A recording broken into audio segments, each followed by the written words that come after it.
ഉമ്മമാർ പത്തിരി ഉണ്ടാക്കാൻ ഉദാഹരണം. പത്തിരി ഉണ്ടാക്കുമ്പോൾ എന്തെല്ലാം കാര്യങ്ങൾ ചെയ്യാം. പത്തിരി ഉണ്ടാക്കുമ്പോൾ ഇസ്തിഗ്ഫാർ ചൊല്ലിക്കൂടെ? അലക്കിക്കൊണ്ടിരിക്കുകയാണ്, ഇസ്തിഗ്ഫാർ ചൊല്ലിക്കൂടെ? രാവിലെ സുബഹിസ്കാരം കഴിഞ്ഞിട്ട് നല്ല ഫ്രഷ് എയറിൽ 2 കിലോമീറ്റർ നടക്കുകയാണ് നമ്മൾ, ആരോഗ്യമൊക്കെ ഒന്ന് പുഷ്ടിപ്പെടാൻ വേണ്ടിയിട്ട്. നല്ല സിമ്പിളായിട്ട് കയ്യുമ്മൽ 30 രൂപ കൊടുത്താലൊരു ദിക്ർ മുട്ടിയും വാങ്ങിയിട്ട് ഒരു കൗണ്ടറും വാങ്ങിയിട്ട് അങ്ങനെ ദിക്ർ ചൊല്ലി അസ്തഗ്ഫിറുല്ലാഹൽ അദീം എന്ന് പറഞ്ഞ് നടക്കാൻ ഒരു പ്രയാസവും നമുക്കില്ല. കുറച്ചൊക്കെ നമ്മൾ തന്നെ സംസാരം കുറച്ച് നമ്മൾ സമയം കണ്ടെത്തിയിട്ട് ഇതിലേക്കാണ് മുതിർന്നാൽ അതൊക്കെ പരിഹാരമാകും. അങ്ങനെ ഒരു തീരുമാനം നമ്മൾ എടുക്കുക. അള്ളാഹു തൗഫീഖ് തരട്ടെ, ആമീൻ. ഇപ്പോൾ ഇവിടെ ഇരിക്കുന്ന നമ്മളൊക്കെ അങ്ങനെ ഒരു തീരുമാനം എടുത്തിട്ടാണ് ഇൻഷാ അള്ളാഹ് ഇന്ന് പോകുന്നത്. ഇവിടുന്ന് അങ്ങോട്ട് ജീവിതത്തിൽ ഇൻഷാ അള്ളാഹ് കുറച്ച് ഞാനങ്ങോട്ട് ഇസ്തിഗ്ഫാർ ചൊല്ലട്ടെ. അതിനിപ്പോൾ ഉമ്മമാരെ സംബന്ധിച്ചിടത്തോളം ഏത് സമയത്തും ചെല്ലാലോ, ദിക്റാണല്ലോ. നിസ്കാരമുള്ള നേരങ്ങളുണ്ട്, ഇല്ലാത്ത നേരങ്ങളുണ്ട്. ഏത് നേരത്തും ചെല്ലാൻ ഈ ദിക്റിനെ സംബന്ധിച്ചിടത്തോളം പ്രശ്നവും ഇല്ല. അപ്പം അങ്ങനെ ഒരു തീരുമാനം നമ്മൾ എടുക്കുക. അള്ളാഹു തൗഫീഖ് തരട്ടെ, ആമീൻ. വറസഖഹുല്ലാഹു മിൻ ഹൈസു ലാ യഹ്തസിബു എന്ന് പറഞ്ഞാൽ അള്ളാഹു വിചാരിക്കാത്ത വഴി തുറന്നു കൊടുക്കുമെന്ന് പറഞ്ഞാൽ അത് ചില്ലറ സംഗതിയല്ലാതെ. ഞാൻ നിങ്ങളൊരു കഥ പറയാം. കഴിഞ്ഞ വർഷം എൻ്റെ ഓർമ്മ ശരിയാണെങ്കിൽ നമ്മൾ ആ കഥ സ്മരിച്ചിട്ടുണ്ടായിരുന്നു. അഹ്മദ് ഇമാമിനെ പറ്റി നമുക്കൊക്കെ അറിയാം. 4 മദ്ഹബുകളുടെ കൂട്ടത്തിൽ അഹ്മദ് ബിൻ ഹംബൽ എന്ന് പറഞ്ഞാൽ ഇമാം ഷാഫിഈ റഹ്മത്തുള്ളാഹി അലൈഹിയുടെ നേരെ ശിഷ്യനാണ്. ഷാഫിഈ ഇമാമിൻ്റെ ശിഷ്യനാണ് അഹ്മദ് ബിൻ ഹംബൽ തങ്ങൾ. മഹാനവറുകൾ ജീവിച്ചത് ബഗ്ദാദിലാണ്, ഇന്നത്തെ ഇറാഖിലെ ബഗ്ദാദിൽ നിന്ന് ഒരിക്കൽ മൂപ്പർ കിതാബ് ഇങ്ങനെ നോക്കിക്കൊണ്ടിരിക്കുക, വീട്ടിലാണ്. ഹദീസ് ഇങ്ങനെ നോക്കിക്കൊണ്ടിരിക്കുന്ന സമയത്ത് ഒരു ഹദീസ് ശ്രദ്ധയിൽപ്പെട്ടു. പക്ഷേ ആ ഹദീസ് ആരാണ് റിപ്പോർട്ട് ചെയ്തത് എന്ന് മൂപ്പർക്ക് കിട്ടുന്നില്ല. അപ്പോൾ ഒരു തീരുമാനമെടുത്തു. അഹ്മദ് ബിൻ ഹംബൽ റഹ്മത്തുള്ളാഹി അലൈഹി ബഗ്ദാദിൽ നിന്ന് ഈ ഹദീസ് റിപ്പോർട്ട് ചെയ്തത്, റിവായത്ത് ചെയ്തത് ആരാണ് എന്ന് അറിയാൻ വേണ്ടിയിട്ട് എവിടെയാണോ ആലിമ്യങ്ങൾ ഉള്ളത് അങ്ങോട്ട് പോകാൻ തീരുമാനിച്ച്. അങ്ങനെ ബസറയിൽ പോയാൽ ഇതിന് പരിഹാരം കിട്ടും എന്നറിഞ്ഞപ്പോൾ, പുതിയ കാലം പോലെ അല്ലല്ലോ, ഇന്നിപ്പോൾ ഗൾഫിലുള്ള വിവരങ്ങൾ അറിയാൻ മോനെ വിളിച്ചാൽ മതി, വാട്സപ്പിൽ ചോദിച്ചാൽ മതി. ഈ വക സൗകര്യങ്ങളൊന്നും ഇല്ലാത്ത കാലത്ത് അങ്ങോട്ട് പോകുക തന്നെ വേണം. അപ്പോൾ ഒരൊറ്റ ഹദീസിന് വേണ്ടി അഹ്മദ് ബിൻ ഹംബൽ റഹ്മത്തുള്ളാഹി അലൈഹി വാഹനം കയറി കിലോമീറ്ററുകൾ താണ്ടി ബഗ്ദാദിൽ നിന്ന് ബസറയിലേക്ക് ഇങ്ങനെ പോവാണ്. രാവും പകലും കഴിഞ്ഞ് ഒരു രാത്രി മഹാനായ അഹ്മദ് ബിൻ ഹംബൽ റഹ്മത്തുള്ളാഹി അലൈഹി ബസറയുടെ അങ്ങാടിയുടെ പള്ളിയിൽ എത്തി.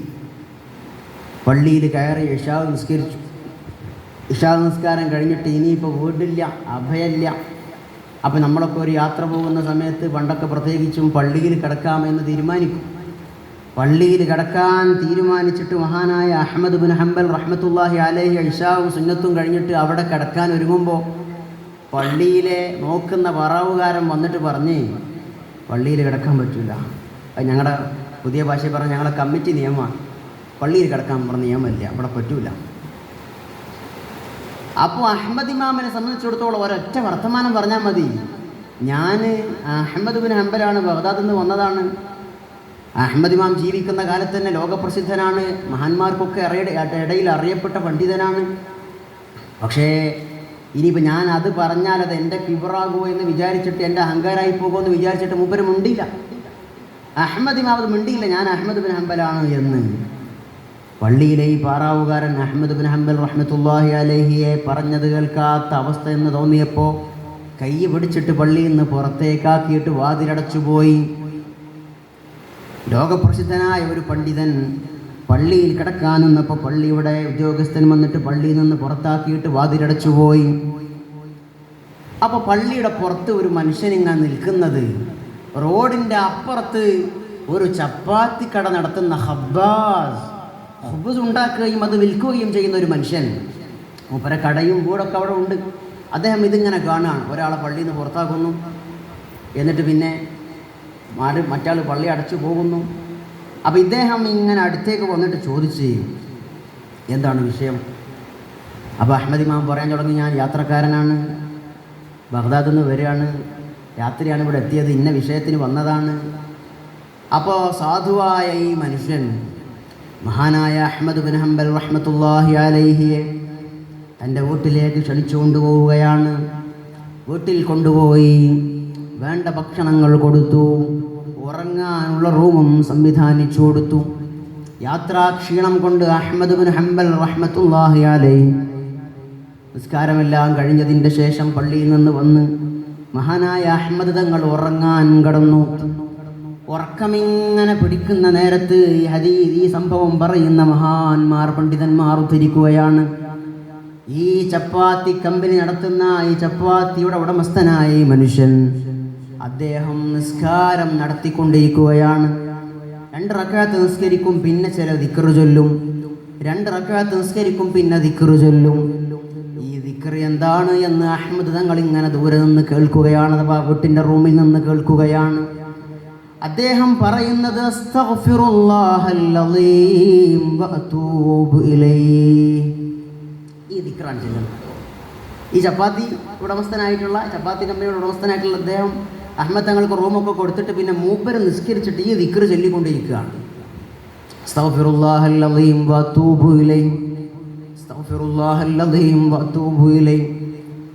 ഉറങ്ങാൻ കടന്ന അഹ്മദ് തങ്ങൾ ഇങ്ങനെ പതുക്കെ എഴുന്നേറ്റ് വന്നിട്ട് ഈ മനുഷ്യൻ സലാം വീട്ടിക്കഴിഞ്ഞപ്പോൾ ചോദിച്ചു, നിങ്ങൾ എന്താണ് ഇങ്ങനെ ദിക്ർ ചൊല്ലിക്കൊണ്ടിരിക്കുന്നത്? പ്രത്യേകമായ ദിക്ർ എന്താണ് നിങ്ങൾ ചൊല്ലുന്നത് എന്ന്. അദ്ദേഹം ഇങ്ങനെ പറയാണ്, ഉസ്താദിനെ പോലെ രൂപം കണ്ടിട്ടുള്ള ഇദ്ദേഹത്തോട്, അഹ്മദ് തങ്ങളോട് പറയാണ്, ഞാൻ എൻ്റെ ജീവിതത്തിൽ ഒരുപാട് കാര്യങ്ങൾ രാജാതിരാജനായ റബ്ബിനോട് ചോദിച്ചിട്ടുണ്ട്. എൻ്റെ ആഗ്രഹങ്ങളൊക്കെ അള്ളാഹുവിനോട് ഞാൻ പറഞ്ഞിട്ടുണ്ട്. പറഞ്ഞ സകല ആഗ്രഹങ്ങളും അള്ളാഹു എനിക്ക് സാധിപ്പിക്കുകയും ചെയ്തിട്ടുണ്ട്.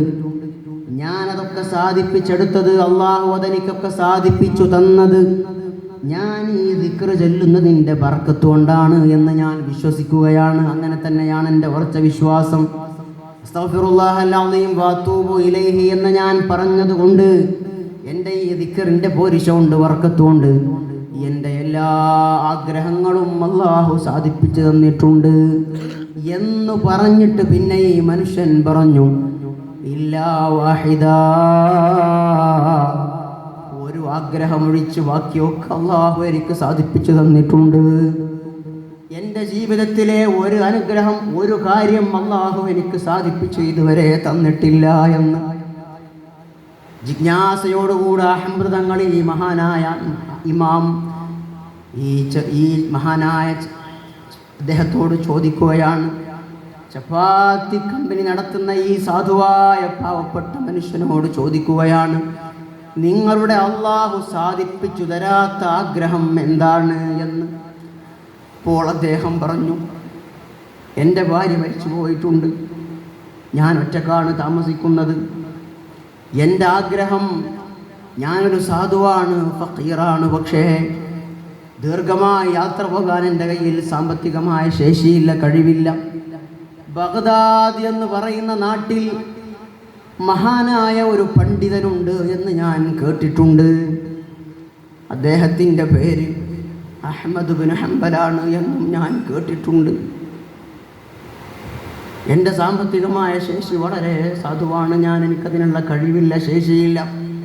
ഞാനിങ്ങനെ ഈ ദിക്ർ ചൊല്ലുമ്പോഴൊക്കെ എൻ്റെ പടച്ചവനോട് ചോദിക്കും, അല്ലാഹുവേ, ബഗ്ദാദ് അങ്ങാടിയിൽ ബഗ്ദാദിലുള്ള അഹ്മദ് തങ്ങളെ ജീവിതത്തെ എനിക്ക് കാണാൻ ആഗ്രഹമുണ്ട്, നീ എനിക്ക് കാണിച്ചു തരണേ അല്ലാ, കാണിച്ചു തരണേ അല്ലാ എന്ന് ഞാൻ ഇടയ്ക്കൊക്കെ ഇങ്ങനെ പടച്ചവനോട് ദുആ ചെയ്യും. എനിക്കിപ്പോൾ അത് മാത്രമേ ആഗ്രഹമായിട്ടുള്ളൂ എന്ന്. ആലിമീങ്ങളോടുള്ള ബന്ധം, ഇഷ്ടം, സ്നേഹം, ഖുർആനോടും ഹദീസിനോടുമുള്ള ഇഷ്ടം സാധുവായ ഈ മനുഷ്യനെ അങ്ങനെ ആക്കിയെടുത്തിരിക്കുകയാണ്. ഈ വർത്തമാനം പറഞ്ഞപ്പോൾ മുമ്പിൽ നിൽക്കുന്ന അഹ്മദ് ഇമാം പറഞ്ഞു, സുബ്ഹാനല്ലാഹ് സുബ്ഹാനല്ലാഹ്, അന അഹ്മദ്, നിങ്ങൾ ഈ പറഞ്ഞ അഹ്മദ് ബിൻ ഹംബൽ എന്ന ആലിമു എന്ന് പറയുന്ന ആള് ഞാൻ തന്നെയാണ് ആ മനുഷ്യൻ. ലഖദ് ജറനില്ലാഹു ഇലൈക ജറാ, നിങ്ങളടുത്തേക്ക് അള്ളാഹു എന്നെ വലിച്ചു കൊണ്ടുവന്നല്ലോ. പള്ളിയിൽ കിടക്കാൻ തീരുമാനിച്ച എന്നെ പള്ളിയുടെ ഉദ്യോഗസ്ഥൻ അവിടെ നിന്ന് വലിച്ചു പുറത്താക്കിയിട്ട് നിങ്ങളുടെ ഈ വീട്ടിലേക്ക് അള്ളാഹു എന്നെ വലിച്ചു കൊണ്ടുവന്നതാണ്.